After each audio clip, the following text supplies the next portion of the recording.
Bayangkan, lebih dari 900 orang, termasuk anak-anak, rela mengakhiri hidup mereka bersama-sama di sebuah desa terpencil.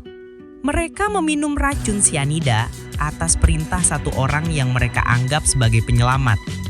Ini bukan fiksi, ini kisah nyata tragedi Jonestown. Pertanyaannya, kok bisa?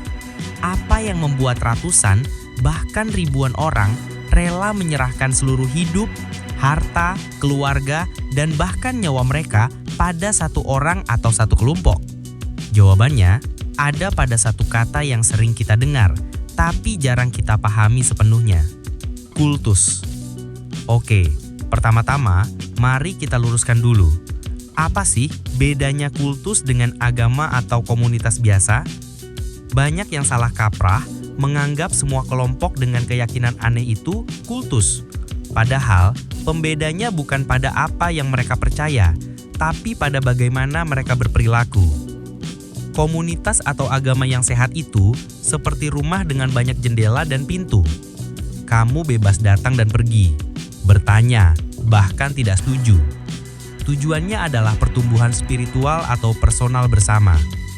Nah, kultus itu lebih mirip benteng tanpa jalan keluar. Fokus utamanya bukan pada Tuhan atau sebuah ideologi, tapi pada satu sosok pemimpin yang karismatik yang tidak bisa diganggu-gugat. Semua aturan, pemikiran, dan keputusan berpusat padanya. Mengkritik pemimpin adalah dosa terbesar. Jadi intinya, agama itu soal keyakinan dan komunitas. Kultus itu soal kontrol dan eksploitasi. Setiap kultus, dari yang paling terkenal sampai yang ada di sekitar kita, biasanya punya 3 bahan utama. Anggap saja ini resepnya. Bahan pertama, pemimpin yang maha benar. Dia adalah pusat semesta. Biasanya sangat karismatik, pandai bicara, dan mengklaim punya pengetahuan khusus, wahyu dari Tuhan, atau satu-satunya solusi untuk masalah dunia. Apa katanya? Adalah hukum. Bahan kedua, janji yang terlalu indah. Kultus selalu menawarkan sesuatu yang eksklusif. Keselamatan hanya untuk kelompok mereka, kekayaan instan, pencerahan tertinggi, atau dunia baru yang sempurna. Ini adalah umpan yang membuat orang tertarik. Bahan ketiga, target yang rentan. Dan ini penting, orang yang bergabung dengan kultus bukanlah orang bodoh. Mereka seringkali adalah orang-orang yang sedang berada di titik rapuh dalam hidupnya.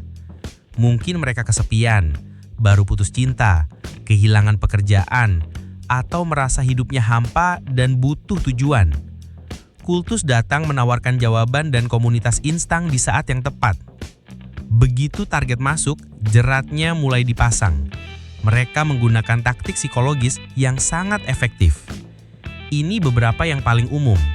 Love bombing atau pengeboman cinta. Saat pertama kali gabung, kamu akan dihujani perhatian, pujian, dan kasih sayang. Kamu merasa akhirnya menemukan rumah dan orang-orang yang benar-benar memahamimu. Ini membuatmu merasa nyaman dan berhutang budi. Isolasi. Pelan-pelan, kamu akan diminta untuk menjauhi teman lama dan keluarga yang negatif atau tidak mengerti.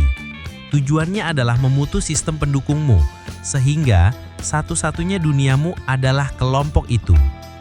Kontrol informasi dan mentalitas kami versus mereka. Informasi dari luar seperti berita, buku, internet dianggap sesat atau berbahaya. Hanya informasi dari dalam kelompok yang benar.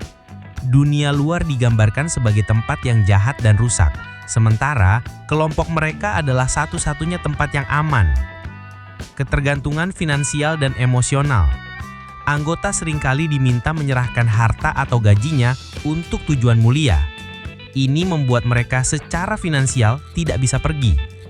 Secara emosional, rasa takut, malu, dan rasa bersalah diciptakan untuk mengontrol mereka.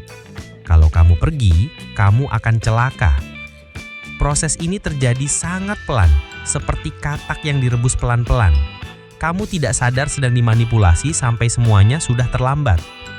Jadi, kita sudah bahas apa itu kultus, resep pembentukannya, dan bagaimana jerat psikologisnya bekerja.